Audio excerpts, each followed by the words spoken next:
Breaking news. Police కాల్పుల్లో Maoist అగ్రనేత దామోదర్ మృతి.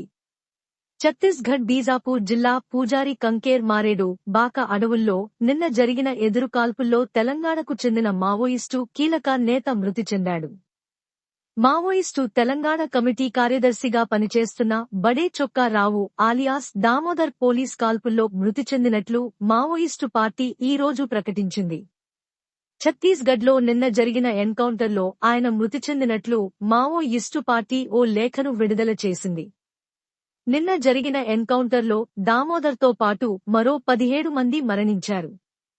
దామోదర్ స్వస్థలం ములుగు జిల్లా కాల్వపల్లి. దాదాపు 30 ఏళ్లుగా ఆయన మావోయిస్టు పార్టీలో పనిచేస్తున్నారు.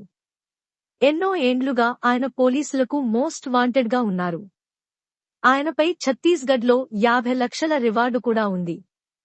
తెలంగాణలోనూ 25 లక్షల రివార్డు ఉంది. 6 నెలల క్రితమే ఆయన మావోయిస్టు పార్టీ సెక్రటరీగా బాధ్యతలు స్వీకరించారు. మావోయిస్టు యాక్షన్ టీంలకు ఆయన ఇన్ఛార్జిగానూ ఉన్నారు.